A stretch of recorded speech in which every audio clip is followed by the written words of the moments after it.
Highrich family members. ഇവിടെ ഷമീന നമ്മുടെ already കേസിൻ്റെ കാര്യങ്ങൾ വളരെ വ്യക്തമായി തന്നെ നമ്മുടെ അവതരിപ്പിച്ചിട്ടുണ്ട്.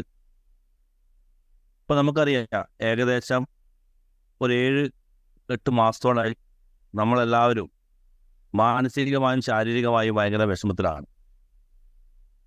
എന്തായാലും നമ്മളിത് ഓവർകം ചെയ്യുന്നതിനെ നമുക്കറിയാം. കേസാണ്, കോടതിയാണ്, അതിന് കാലതാമസം എടുക്കും. എനിക്കറിയുന്ന ഒരു കമ്പനി ഉണ്ട്, ഏകദേശം 2010-ലോ 2012-ലാണ് തോന്നുന്നു, ഒരു കേസുമായി ബന്ധപ്പെട്ട് നിൽക്കുന്നു.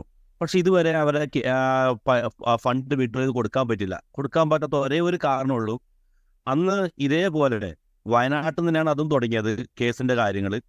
ഇതേപോലെ അവരെ പ്രലോഭിപ്പിച്ച് ഒരുപാട് ആൾക്കാരെ കൊണ്ട് കേസ് കൊടുപ്പിച്ച് ആ കേസ് കൊടുത്തതിൻ്റെ ഭാഗമായിട്ട് FIR കൂടിയപ്പോൾ ആ കേസ് നീണ്ടു പോയി.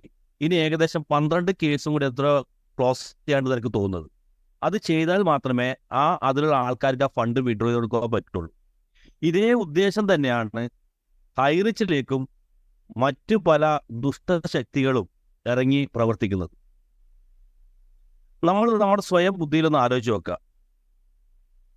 ഒരു കേസ് തീരണമെങ്കിൽ അതിൻ്റെ പരാതിക്കാർ കുറഞ്ഞു വരണം, അല്ല പരാതിക്കാർ ഇല്ലാതാവണം. കോടതിക്ക് അത് ബോധ്യപ്പെടണം, ഇതിലൊരു പരാതി വരുന്നില്ല, ഈ കമ്പനിക്ക് ജനങ്ങൾക്ക് വേണ്ട കമ്പനിയാണ്, അല്ല ജനങ്ങൾക്ക് ഇവിടെ യാതൊരു ബുദ്ധിമുട്ടുമില്ല എന്ന് കോടതിക്ക് ബോധ്യമായാൽ, നമ്മുടെ ഭാഗത്ത് തെറ്റില്ല എന്ന് കോടതിക്ക് അന്വേഷിക്കുന്ന ഉദ്യോഗസ്ഥർക്ക് മനസ്സിലായി കഴിഞ്ഞാൽ ഈ കേസ് നിഷ്പ്രയാസം നമുക്ക് തിരിച്ചു ഊരിക്കൊണ്ടുവരാൻ പറ്റും. നമ്മുടെ കമ്പനി വീണ്ടും നമുക്ക് പഴയതിലധികം ശക്തിയായി തന്നെ നമ്മുടെ നാട്ടിൽ പ്രവർത്തിക്കാൻ പറ്റും. അപ്പോൾ നമ്മൾ ഓരോരുത്തരും ചിന്തിക്കേണ്ട കേസ് ഇന്ന്, അതായത് കുട്ടനാടുകളെ തമ്മിലടിപ്പിച്ച് ചോര കുടിക്കുന്ന ചെന്നായ്കളെ പോലെയാണ് ഇന്ന് പലരും നമുക്കെതിരെ പ്രവർത്തിക്കുന്നത്. കാരണം നമ്മൾ ഒരു കമ്പനി ഇല്ലാണ്ടായാൽ ഒരുപാട് വ്യക്തികൾക്കും അതുപോലെ മറ്റ് കോർപ്പറേറ്റ് ഏജൻസികൾക്കും ഒരുപാട് പ്രോഫിറ്റുകളാണ്. കാരണം ഇവിടെ സാധാരണക്കാരായ ഒന്നുമില്ലായ്മയിൽ നിന്ന് കയറി വന്ന പലരും ജീവിതത്തിൽ രക്ഷപ്പെട്ടുകൊണ്ടിരിക്കുകയാണ്. ആ രക്ഷപ്പെടുന്നത് കണ്ട് സഹിക്കാൻ പറ്റാതെ നമുക്കെതിരെ പ്രവർത്തിച്ച ഒരു കൂട്ടം ആൾക്കാരെ നമ്മൾ സ്വയം തിരിച്ചറിയാം. കാരണം ഇന്ന് ഓരോരുത്തരും കഷ്ടപ്പാടുകളും പ്രയാസങ്ങളും ഡയറക്റ്റ് അറിയുന്ന ഒരു വ്യക്തിയാണ് ഞാൻ. കാരണം ഞാൻ അതിലും വലിയ കഷ്ടപ്പാട് വന്ന ഒരാളാണ്. നമുക്കറിയാം, പൂച്ച വെറ്റ് പൂച്ച തിന്നോറല്ലേ, ഇന്ന് ഹൈറിച്ച് കൊണ്ടുവന്നൊക്കെ തിരിച്ചു പോയിരിക്കുകയാണ്. പക്ഷെ ഇതൊക്കെ തിരിച്ചു പിടിക്കണമെങ്കിൽ നമ്മൾ ഒറ്റക്കെട്ടായി നിന്നേ പറ്റൂ. കാരണം ഇവിടെ മറ്റുള്ളവർ നമ്മൾ തിരിച്ചറിയണം, എന്തിനു വേണ്ടിയാണ് അവർ നമുക്കെതിരെ പ്രവർത്തിക്കുന്നത്, എന്താണ് അവരുടെ നേട്ടം. ഒരു വയറ് നിറയാൻ വേണ്ടി ആയിരക്കണക്കിന് ആൾക്കാരെ പട്ടിണി കിടന്ന ഒരു സിസ്റ്റമാണ് അവർ ചെയ്യുന്നത്. അത് നമ്മൾ കണ്ണു തുറന്ന് കാണണം. ചില ആൾക്കാരെ പ്രേരിപ്പിച്ച് എന്ന് കൊടുക്കാന്നൊക്കെ പറഞ്ഞു, അത് വാങ്ങിക്കിട്ട് നമുക്കെതിരെ കേസ് കൊടുത്ത ഒരുപാട് ആൾക്കാരുണ്ട്. അവർ തിരിച്ചറിയണം ഹൈറിച്ച് എന്താണ് ചെയ്തത്. ഒരു പക്ഷെ എന്തെങ്കിലും ലീഗൽ പേപ്പർ ക്ലിയർ അല്ലെങ്കിൽ ആ പേപ്പർ ക്ലിയർ ആക്കാനുള്ള സാവകാശം നമുക്ക് കിട്ടും. അത് ക്ലിയർ ആക്കി കഴിഞ്ഞാൽ നമ്മൾ പഴയതിനെക്കാട്ടി വളരെ ശക്തമായി മുന്നോട്ട് പോകാൻ സാധിക്കും. ഒരു ചെറിയൊരു എക്സാമ്പിൾ ഞാൻ പറഞ്ഞുതരാം. മുമ്പ് ഒരു കുട്ടിയുടെ അവകാശത്തിന് 2 അമ്മമാർ വന്നു, ഒന്ന് പെറ്റമ്മയും ഒന്ന് പോറ്റമ്മയും. എന്തോ ഒരു സാഹചര്യം കൊണ്ട് പെറ്റമ്മക്ക് മകനെ പോറ്റാൻ പറ്റിയില്ല. പക്ഷെ പെറ്റമ്മയും പോറ്റമ്മയും അവകാശം വന്നപ്പോൾ ഈ മകൻ പഠിച്ച് വളർന്ന് വലുതായി വലിയൊരു ജോലി കിട്ടിയപ്പോൾ ഈ മകൻ അമ്മയെ തിരിച്ചത് അമ്മയടുത്ത് വന്നു. പക്ഷെ ഈ പെറ്റമ്മ എന്ത് ചെയ്ത് ഇവന്റെ സമ്പത്തൊക്കെ കേസ് കൊടുത്തു. കേസ് കോടതിയിലെത്തിയപ്പോ വിധി ആർക്ക് അനുകൂലമായി വരുന്നു? പെറ്റമ്മക്ക്. പക്ഷെ പോറ്റമ്മ അനുവദിക്കുന്നില്ല. അപ്പൊ കോടതി ഒരു കാര്യം ചെയ്തു, ഈ മകനെ 2 കഷ്ണമാക്കി വീതം വെച്ച് 2 ആളും എടുത്തോളാൻ വേണ്ടി ഒരു നിർദ്ദേശം വെച്ചു. ഈ സമയത്ത് പെറ്റമ്മ ഒരു കാര്യം പറഞ്ഞു, അവനെ കൊല്ലണ്ട, ആ അമ്മക്ക് കൊടുത്തേക്കും. കാരണം അവൻ എവിടെയെങ്കിലും ജീവിച്ചിരിക്കുന്നത് കേട്ടാൽ മതിയോ, എനിക്ക് അതാണ് സന്തോഷം.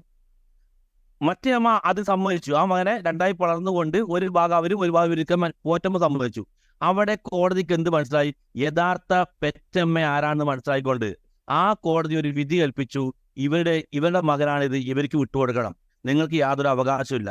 ഇതുപോലെ ഈ കമ്പനി കീറി മുറിച്ചുകൊണ്ട് ഒരാൾക്കാർ അതിന്റെ ചോര കുടിക്കാൻ വേണ്ടി നോക്കിയിരിക്കുകയാണ്.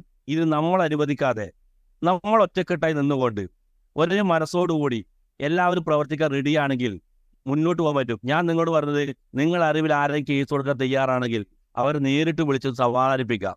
കാരണം ED വളരെ നന്നായി തന്നെ അന്വേഷണം മുന്നോട്ട് കൊണ്ടുപോകാണ്. സത്യസന്ധമായ കാര്യങ്ങൾക്ക് മാത്രമേ അവരും നിൽക്കുള്ളൂ. കാരണം ഞാൻ ഒരുപാട് പ്രാവശ്യം, കാരണം ഏകദേശം കുറെ മാസങ്ങളായി ED ഓഫീസിലും പോലീസ് സ്റ്റേഷനിലും. ഇപ്പൊ നാളെ എനിക്ക് ടാക്സ് ഓഫീസിൽ പോകണം, ഇൻകം ടാക്സ് ഓഫീസിൽ. കാരണം നമ്മൾ ചെയ്തത് സാധാരണക്കാരെ രക്ഷപ്പെടുത്താൻ വേണ്ടി നമ്മൾ മുന്നിട്ടിറങ്ങി. ഒന്നുമെല്ലായ്മ നിന്നവർ പോലും പലരും ജീവിതത്തിൽ രക്ഷപ്പെട്ടു, സ്വപ്നം കണ്ടു, ഓരോ സ്വപ്നവും ഫുൾഫില്ലായി. മക്കളുടെ വിദ്യാഭ്യാസം, കല്യാണം, വീട്, വാഹനം. കാരണം 2030 നമ്മൾ അന്ന് പറഞ്ഞ പോലെ ഹൈ റിച്ച് ലെവലിൽ ഉണ്ടായിരുന്നെങ്കിൽ ഇന്ത്യക്ക് സാമ്പത്തിക സ്വാതന്ത്ര്യം വാങ്ങിക്കൊടുക്കാൻ പോകുന്ന ഒരു കമ്പനിയിൽ ഒരു വിങ്ങായി നമ്മൾ മാറുമായിരുന്നു. പക്ഷെ അതിനെ കീറി മുറിച്ചിരിക്കുകയാണ്. പക്ഷെ ഇതെന്തായാലും യോജിച്ച് വരും. നമ്മൾ ഒറ്റക്കെട്ടായി നിന്നുകൊണ്ട് മുന്നോട്ട് പ്രവർത്തിക്കും. അതുകൊണ്ട് FIR ഇടാൻ പോകുമ്പോൾ ഒന്ന് ചിന്തിക്കുക, നമ്മൾ ആരെയാണ് നശിപ്പിക്കാൻ പോകുന്നത്, എന്തിനു വേണ്ടി നമ്മൾ ചെയ്യണം, ആർക്ക് ലാഭത്തിന് വേണ്ടി നമ്മൾ ചെയ്യാൻ വേണ്ടി പോകുന്നത്. ഒരു പക്ഷേ ഒറ്റ കൊടുത്താൽ എന്തെങ്കിലും ചെറിയൊരു പ്രോഫിറ്റ് നമുക്ക് കിട്ടാം. പക്ഷേ ലക്ഷക്കണക്കിന് ആൾക്കാരുടെ കണ്ണീര് ഈ ഭൂമിയിൽ വീഴും. നമുക്കറിയാം, ഇപ്പൊ ഏറ്റവും വലിയൊരു ദുരന്തമാണ് വയനാട് വന്നിരിക്കുന്നത്. മരിച്ചിട്ട് ആ കുടുംബത്തിന് എന്ത് കൊടുത്തുകൊണ്ട് കാര്യം? ജീവിച്ചിരിക്കുന്നവർക്ക് എന്തെങ്കിലും ചെയ്യാൻ വേണ്ടി നമ്മളെ ശ്രമിക്കുക. നമ്മൾ എതിർക്കുന്നവർ ചിന്തിക്കുക. ഇന്ന് അവര് ഇത്രയും വലിയ വിഷയങ്ങൾ ഉണ്ടാക്കി അവര് ഈ വയനാട് വിഷയത്തെക്കുറിച്ച് എന്തെങ്കിലും ഒരു ചർച്ചയ്ക്ക് അവർ റെഡി ആയിട്ടുണ്ടോ? ഈ ഗ്രൂപ്പുകാർ ഇത്ര ദുരന്തം വന്നു, എന്തെങ്കിലും ഒരു സംഭാവന ചെയ്യാൻ വേണ്ടി അവർ യൂട്യൂബിൽ സംസാരിച്ചിട്ടുണ്ടോ? അതിലും വലിയ ദുരന്തം ഉണ്ടാക്കാൻ വേണ്ടിയാണ് അവർ നമുക്കെതിരെ പ്രവർത്തിക്കുന്നത്. ഇത് നിയമത്തിന്റെ കണ്ണുകൾ തിരിച്ചറിയും. നീതിന്യായ വകുപ്പ് നമുക്ക് അനുകൂലമായ വിധി വരും. അതുവരെ നമുക്ക് ക്ഷമിച്ചു നിൽക്കാം. മറ്റു പലതും ചെയ്യുന്നുണ്ടെങ്കിലും അവിടെ ഉപജീവന മാർഗത്തിന് വേണ്ടിയായിരിക്കാം. കാരണം ജീവിച്ചേ മതിയോ. ഭക്ഷണം കിട്ടുന്നത് ഭക്ഷണവും, വെള്ളം കൊടുക്കുന്നത് വെള്ളവും, വസ്ത്രം കൊടുക്കുന്നത് വസ്ത്രവും കൊടുത്തേ ഒരു മനുഷ്യന് മുന്നോട്ട് പോകാൻ പറ്റുള്ളൂ. ഇന്ന് വസ്ത്രവും ഭക്ഷണവും അല്ല നമുക്ക് ആവശ്യം, ജീവവായുവാണ്. ആ വായുവിന് വേണ്ടി ആരെങ്കിലും എന്തൊക്കെ പ്രവർത്തിക്കുന്നുണ്ടെങ്കിൽ അത് കഴിഞ്ഞാൽ അവരിവിടെ തിരിച്ചു വരും. അത് യാതൊരു സംശയമില്ല. അയരിച്ചെന്ന മഹാപ്രസ്ഥാനം നമ്മുടെ മുമ്പിൽ നമുക്കറിയാം. ദൈവതുല്യന്മാരെ 2 വ്യക്തി നമ്മുടെ കയ്യിൽ കൊടുത്തന്നു. അതിനുവേണ്ടി നമ്മൾ അഹോരാത്രം പണിയെടുത്തു. ഇന്ന് നമ്മളിരിക്കുന്ന സ്ഥലം എന്താ നമുക്ക് എല്ലാവർക്കും അറിയാം. അപ്പൊ അതുകൊണ്ട് എനിക്ക് ഒറ്റ വാക്കേ നിങ്ങളോട് പറയാനുള്ളൂ.